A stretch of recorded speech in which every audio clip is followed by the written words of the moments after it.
जनवरी की सुबह सूरज को भी उगने में शर्म आती थी। कोहरा इतना गहरा कि जैसे पूरी दुनिया चादर ओढ़कर सो गई है। लेकिन एक लड़का इस ठंड को जीते हुए चाय का ठेला खींच रहा था। वो था मनोहर।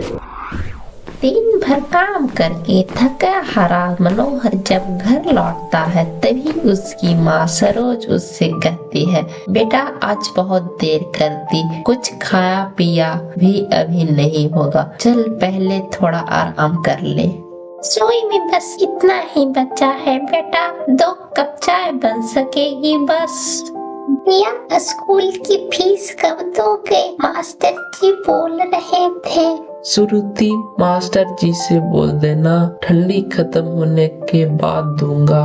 गरीब के घर में दाल कम और उम्मीद का सपना ज्यादा होती है।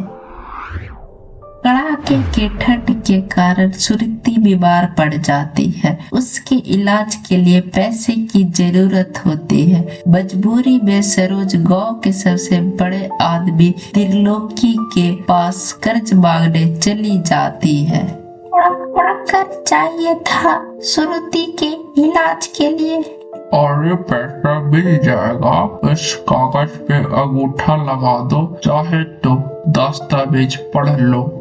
माँ एक बार पढ़ लो उसके बाद अंगूठा लगाना। अबे गरीब आदमी के बेटे, बस मांगते हैं अंगूठा लगाओ वरना कुछ नहीं मिलेगा। सरोज डर कर जल्दी जल्दी अंगूठा लगा देती है बिना दस्तावेज पढ़े। सरोज ने अंगूठा लगा दिया और उसी दिन से मनोहर की किस्मत पर एक काला थप्पा लग गया। अगली सुबह मनोहर फिर से अपने रोजाना के काम पर लग जाता है। वह अपना चाय का ठेला खोलता है और ग्राहकों को मुस्कुराकर चाय परोसने लगता है। मनोहर एक मिट्टी गुड़ वाली चाय देना। जी साहब, अभी मिट्टी गुड़ वाली चाय लाया। मनोहर की मुस्कान उसके जेब से भी ज्यादा गरीब थी, पर वही मुस्कान उसे जिंदा रखती थी। माँ सही कहती थी, मैं कुछ नहीं कर पाया। बेटा हालात बुरे हो पर तू मत बुरा बनना, मेहनत से भागने वाला नहीं उसके पीछे दौड़ने वाला बनना। पिता की वो आवाज मनोहर की बुझती हुई उम्मीद पर चिंगारी डाल गई। उसी रात उसने फैसला लिया, वो घर से और गांव से भाग जाएगा। शहर ने उसे बहुत रुलाया पर टूटा नहीं, क्योंकि टूटे हुए वो जो झुकना नहीं जानते। मनोहर दोनों जानता था, पिता की बात को भी जानता था।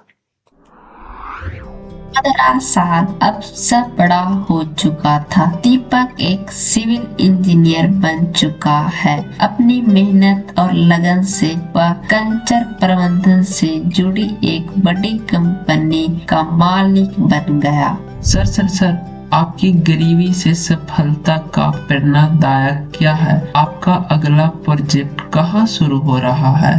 कहाँ से मेरी कहानी शुरू हुई थी, उसी गांव में से।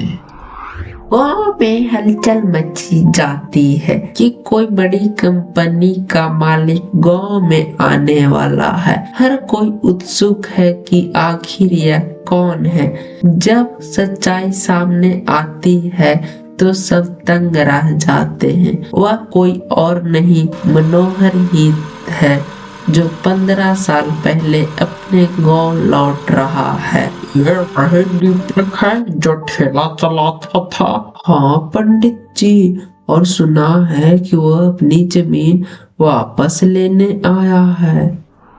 जज साहब, मेरी माँ अनपढ़ थी, कागज में तारीख बदली गई है, अंगूठा जबरन लगवाया गया है, मेरे पास फॉरेंसिक रिपोर्ट है, यह जमीन धोखे से ली गई थी। साहब झूठ है, ये लड़का मुझे बदनाम करना चाहता है। साबुत साफ है, सारी संपत्ति जब्त की जाती है और जमीन के असली वारिस सरोज देवी को लौटाई जाती है।